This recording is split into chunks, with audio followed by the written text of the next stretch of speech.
Hello అండి, welcome to our channel. ఈరోజు మన వీడియోలో స్పాంజ్ దోశ అండి. అది రవ్వతో చాలా మెత్తగా ఉండే దోశ.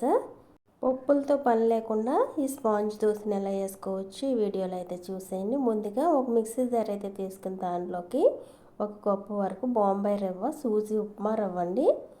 ఈ ఉప్మా రవ్వని వేసుకుని దీన్ని మెత్తగా అయితే గ్రైండ్ చేసుకోవాలి. ఇలా గ్రైండ్ చేసిన తర్వాత ఇందులోకి ఈ పిండికి సరిపడా మన టేస్ట్కి తగ్గట్టుగా సాల్ట్ అయితే వేసుకోవాలి. నెక్స్ట్ వచ్చేసి ఏ కప్పుతో అయితే రవ్వ తీసుకున్నామో అదే కప్పుతో పొల్లటి మజ్జిగ అయితే తీసుకోవాలి. మీరు పెరుగు తీసుకున్నట్లయితే అరకప్పు తీసుకుంటే సరిపోతుంది. ఇప్పుడు ఇది పిండిలోకి అయితే అరకప్పు వరకు మజ్జిగ అయితే పోసేసి ఒకసారి గ్రైండ్ చేసేసుకుని మరలా మిగిలిన మజ్జిగను కూడా పోసేసి వీలైనంత మెత్తగా అయితే గ్రైండ్ చేసేయండి. ఇలా గ్రైండ్ చేసిన తర్వాత ఒక బౌల్ అయితే తీసుకుని అందులోకి అయితే వేసేసుకోండి. నెక్స్ట్ వచ్చేసి ఇందులోకి ఇప్పుడు ఇన్స్టెంట్గా స్పాంజ్ దోశలు వేస్తున్నాం కాబట్టి బేకింగ్ సోడా అయితే వేసుకోవాలి. 1 పావు టీ స్పూన్ వరకు బేకింగ్ సోడా అయితే వేసుకుని పిండి అంతటికి కలిసేట్టుగా అయితే కలిపేయండి. మొత్తం మిక్స్ అయ్యేలాగైతే కలిపేయాలి. చూడండి, స్పాంజ్ దోశలు వేసుకోవడానికి కన్సిస్టెన్సీ అయితే ఈ విధంగా అయితే ఉండాలి.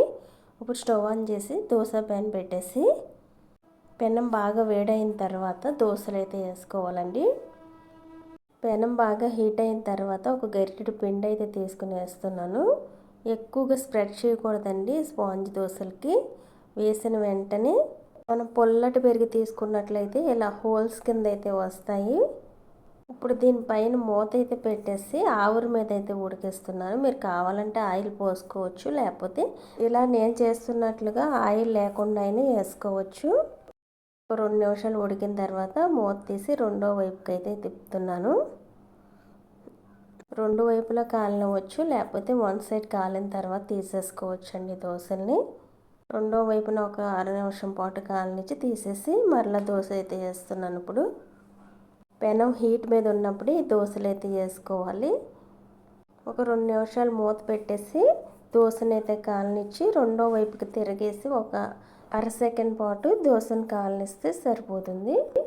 ఇలా పిండి అంతటిని స్పాంజ్ దోశలు అయితే వేసేవచ్చు. పప్పులతో పని లేకుండా చాలా ఈజీగా అయితే బాంబే రవ్వతో అప్పటికప్పుడు 10 నిమిషాల్లో ఈ మెత్తటి స్పాంజ్ దోశలు అయితే వేసేసుకోవచ్చు. ఈ దోశలు చాలా టేస్టీగా కూడా ఉంటాయి, ప్రతి ఒక్కరూ తింటారండి. ఇందులో కనీసం ఆయిల్ కూడా పోయలేదు కాబట్టి చాలా హెల్తీ బ్రేక్ఫాస్ట్ కూడా. ఈ బ్రేక్ఫాస్ట్ రెసిపీ మీకు నచ్చినట్లయితే ఈ వీడియోకి ఒక లైక్ అయితే చేయండి. అలాగే మరెన్నో రెసిపీస్ కోసం మన ఛానల్ని అయితే సబ్స్క్రైబ్ అయితే చేసుకోండి. ఈ వీడియోని షేర్ చేయండి, కమెంట్ చేయండి. అలాగే లైక్ చేయడం మటు మర్చిపోకండి. Please like and subscribe.